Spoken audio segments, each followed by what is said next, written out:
Hey there, today we are going to be going over the Checkpoint to Kill a Mockingbird Symbolism writing assignment. Now, this is designed to be a paragraph, not a full-blown essay, but there are some requirements which are listed on this To Kill a Mockingbird Symbolism writing assignment page. So if you scroll down, you'll see in this dotted line box that it says Symbolism Writing Prompt.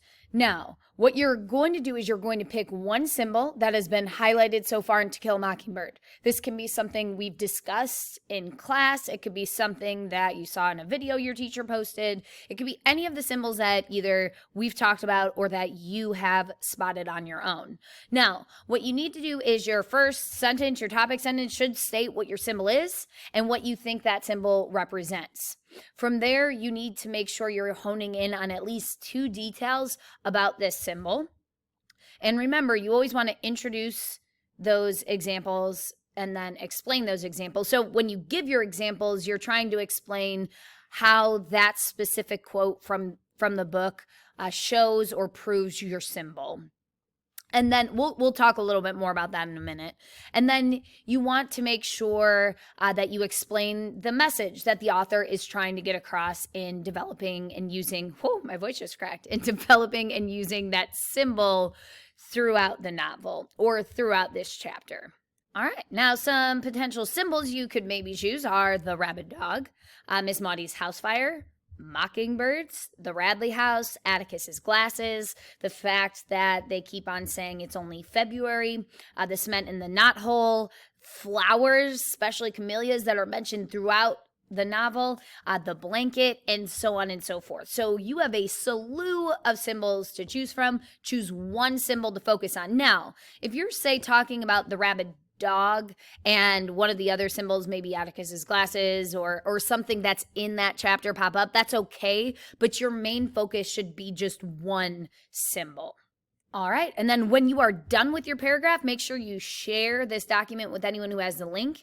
You're then going to highlight and annotate certain details. So you're going to highlight your cited details in green. So these are going to be your quotes. Highlight those in green. And then you're going to highlight your explanation of those details and why those details prove this symbol in yellow. And then you're going to highlight the message the author is trying to get across in orange. So one, this lets the teacher know right away, all right, they've included all three of these things. It also lets you go back to make sure that you've incorporated these into your paragraph. Before I let you go, I'm going to point out a couple quick resources that might be of use to you. So your teacher may have posted this or sent this to you. It basically is a presentation that points out and breaks down some of the symbols in chapter 10. So it specifically focuses on the mockingbird, the rabid dog, and then Atticus's glasses. And there's some notes. If you look at the bottom of each slide, there are some notes on some of the slides that break down the symbol even more. So this might be a good starting place as you're trying to figure out what to write about for your symbolism paragraph. Lastly, some quick tips and reminders as you go to write this essay. One thing to make sure you're doing is you want to make sure you're icing.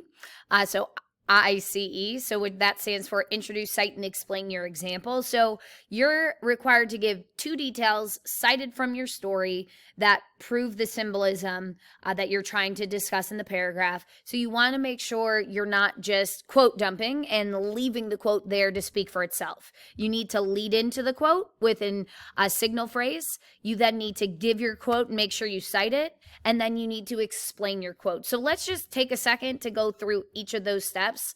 So the first thing, why is it important to introduce my quote? Well, you need to let the reader know who said this example and where in the story they said it. Now, the reader needs to understand the context with which the quote is said. So like, here's an example of a signal phrase. So an example might be, later in the story, Atticus attempts to reiterate this lesson when he says, and then give your quote and cite it. All right, so you always want to lead into the quote. A good way to do that would be to briefly state what's going on in the scene, or kind of signal to the reader what you're going to be talking about or what the quote is going to be discussing or featuring. All right. Now, when you go to cite your quote, there are different ways to do this depending on whether or not it's a direct quote with dialogue or a direct quote without dialogue. If the quote you're trying to cite does have dialogue, what you're going to do is you're going to use single quotation marks, which are indicated in red on my sheet here. You're going to use single quotation marks to show the dialogue. So for instance here, in this conversation, this is a conversation between Atticus and Scout, and Scout says, Atticus, are we going to win it? You see single quotes. Then Atticus is now talking, so it's starting new single quotes. No, honey. Then Scout is talking again. Then why? And then we see Atticus say, simply because we're licked 100 years before we started is no reason for us not to try to win. So each time a new person is speaking, you have the single quotes. You use the single quotes in your citation. Now, you're citing this quote as a whole. So at the beginning of the quote, you put the double quotation marks. And then at the end of the entire quote that you're citing, you put the quotation marks. And then don't forget, always author's last name, page number in parentheses, and then the period goes at the end here. Sometimes people will put the period right after the quote itself. It goes at the end of the entire citation. All right. And then it's a lot easier if it's not dialogue, it's pretty easy. So you'll just put quotation marks at the beginning of the citation and at the end of the citation, and then you still put the author's last name, which is Lee, and then the page number period at the end.